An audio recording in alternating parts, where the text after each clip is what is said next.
My boyfriend of 8 years had a secret affair, lied about his intentions, and manipulated me to keep me in the dark.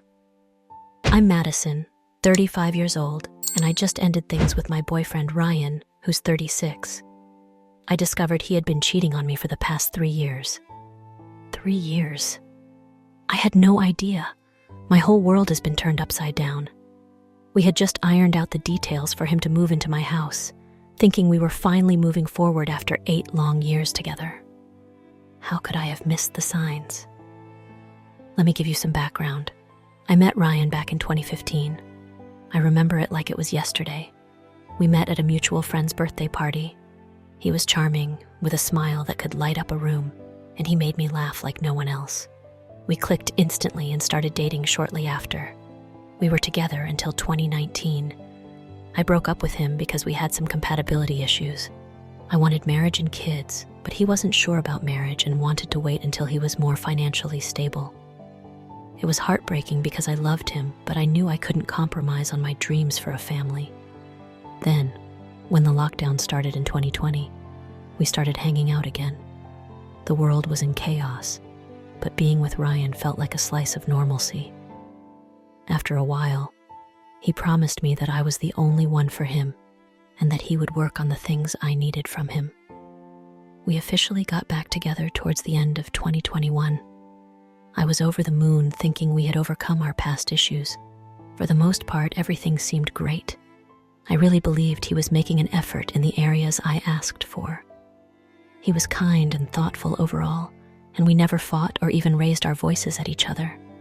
The only thing he seemed to be dragging his feet on was marrying me, but I figured I could compromise on that for a bit longer. Fast forward to this past Saturday. I was home alone while Ryan said he was out with his friends. I decided to do some tidying up around the house and then settle down with a good book. Suddenly, my phone buzzed with an annoying notification from my Facebook Messenger app. I'm one of those people who can't stand seeing the red bubble. I spent a good 15 minutes trying to locate the source of the notification. Finally, I found a message request from someone I didn't know, asking if the guy in my profile pic was my boyfriend. If so, her friend, who wanted to stay anonymous, had been involved with him on and off since 2020, most recently between January and April 2024. It sounded so sketchy, and she didn't provide any proof. How could I believe some random person on the internet over the guy I've known for 9 years and truly believed was a decent man? When Ryan walked in the door, I was crying on the couch. The sight of him, looking so innocent and concerned, made my heart ache even more. I asked him if he knew who this woman was and what she was talking about. He looked genuinely confused and said he couldn't imagine who it could be. He swore he would never cheat on me. With his whole body trembling, he took my hands, looked into my eyes, and said, "Babe, I want to marry you. I've been thinking seriously about it, and I'm going to buy you a ring. You deserve that." We kissed, and I wanted to believe him so badly. I sat next to him as I continued messaging this woman, trying to get more details. My hands were shaking so much I could barely type. Eventually, I just asked to speak to the girl my boyfriend had been involved with directly. She said she would let her know. The suspense was killing me. I started frantically calling my friends, asking why someone would make up this story. Of course, we all believed my boyfriend, right? He's been so good to me, right? He would never cheat. He doesn't even like talking to people. I was literally talking on speakerphone in front of him, defending him, while he sat there with a look of bewildered innocence. I cried until 4 a.m. The tears wouldn't stop, and my mind was racing with a million thoughts. Ryan fell asleep around 1:30, probably exhausted from the emotional roller coaster. I eventually went to the guest room because I didn't want to wake him with my racing thoughts. The guest room felt cold and unwelcoming, a stark contrast to the warmth of our bed. After a while, maybe 30 minutes, maybe an hour, he came to the guest room, wrapped me up in his arms, and promised this was all a crazy plot to break us up and that he was fully committed to me. His words were like a balm to my shattered heart, and I finally fell asleep. Sunday came and went with him, racking his brain. trying to figure out who it could be. I, having just watched Baby Reindeer, was slowly convincing myself this was a crazy stalker.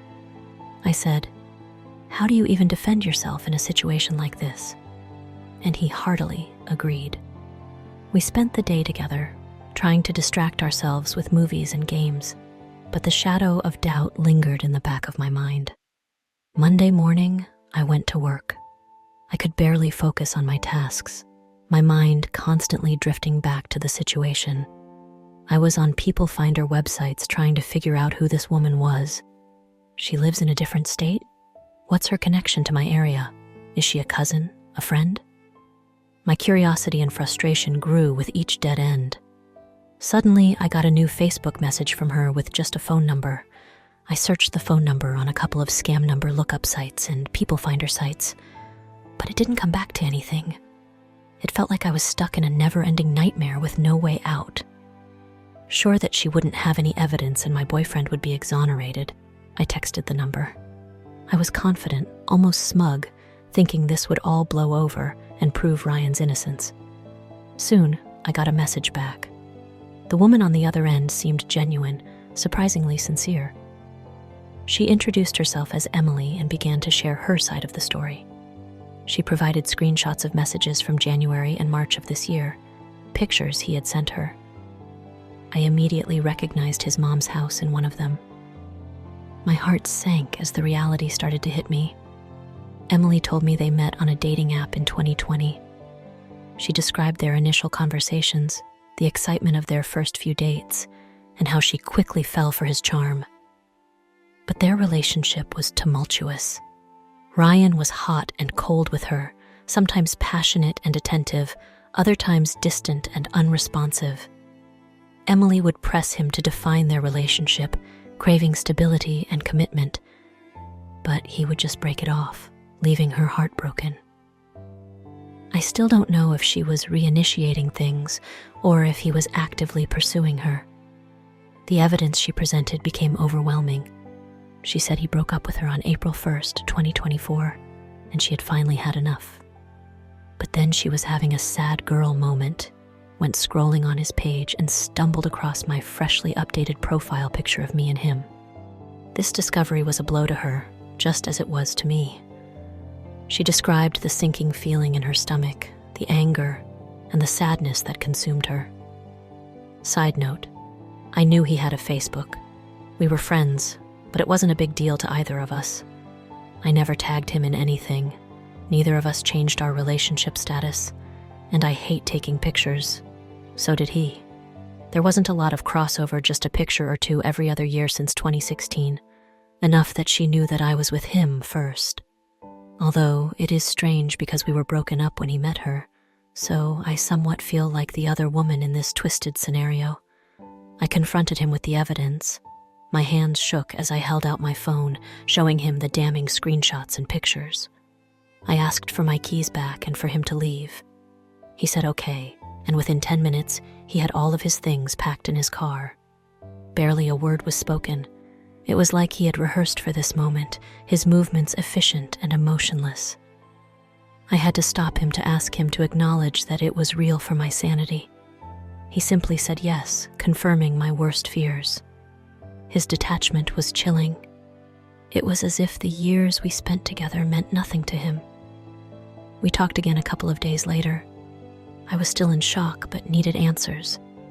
I pressed him with questions, hoping for some clarity. After he had left on Monday, I checked my texts with him and found an exact match date and time where he told her he would see her at 7:30 p.m. To me, at 7:20 p.m., he said, "Got an after-hours call. I'll be home late." And then a text at 10 p.m., headed home. It was undeniable proof of his betrayal. The sheer audacity of his lies left me reeling. When I confronted him with this, he tried to explain it away. He said he figured out who she was and claimed he broke up with her on April 1st, 2021, not 2024. He insisted she doctored the screenshots to make them look like they were from this year. He said it was all a coincidence, but it felt like he was grasping at straws. She couldn't possibly have known that I would have the matching texts. His excuses felt hollow, and my trust in everything was shattered. I felt like I was spiraling. The last 3 years felt like a total lie. What red flags did I miss? Was I just too easygoing? I thought we just got along really well. My mind kept replaying every moment, every conversation, trying to find the cracks that I had overlooked. I remembered times when he was mysteriously unavailable, the moments when he seemed distant and distracted. I had brushed them off as him being stressed with work or needing some space. Now those moments took on a new, sinister meaning. In my desperation, I went a little crazy and called his job. I figured they would have a record of the after-hours call if it was true. I left a message for the one guy I met one time, hoping for some validation, but he hasn't called me back. My sanity was hanging by a thread. I felt like a detective, piecing together clues in a mystery that was my own life. The weight of the betrayal was crushing. I found myself questioning everything, replaying every interaction with Ryan, searching for signs I had missed. I wondered how I could have been so blind, how I could have trusted him so completely. My self-esteem took a hit as I grappled with feelings of inadequacy and self-doubt. I start therapy next week. I know I need to talk to someone who can help me process this mess and rebuild my shattered self-esteem. I feel like I'm in a fog, struggling to see a way forward. The pain is still raw, but I hope that with time and help, I can find a way to heal from this betrayal. I hope therapy will help me understand why I allowed myself to be deceived for so long, and how I can protect myself from being hurt like this again. The days leading up to my first therapy session are a blur. I go through the motions at work, barely able to focus. I find myself zoning out during meetings, my mind drifting back to the mess that my life has become. At home, I avoid the places that remind me of Ryan, the couch where we used to cuddle, the kitchen where we cooked together. Even the bed feels tainted by his lies. I start spending more time in the guest room, seeking solace in a space that feels less haunted by memories of us. Friends and family reach out, offering support and a listening ear. Their concern is touching, but I find it hard to talk about what happened. The betrayal feels too fresh, too painful to put into words. I tell them I'm okay, that I'm taking things one day at a time, but inside, I feel like I'm falling apart.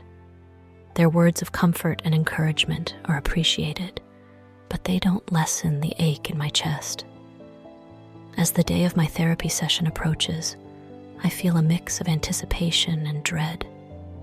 I'm scared of facing my feelings head on, of unraveling the complex web of emotions that has been building inside me. But I also know that this is a necessary step towards healing. I need to confront the pain, to understand it, and to find a way to move forward. On the morning of my first session, I wake up early, unable to sleep. I get dressed slowly, choosing clothes that make me feel comfortable and safe. As I drive to the therapist's office, my heart pounds in my chest. I take deep breaths, trying to calm my nerves. When I finally walk into the office and meet my therapist, I feel a glimmer of hope. Maybe, just maybe, this is the start of a new chapter in my life.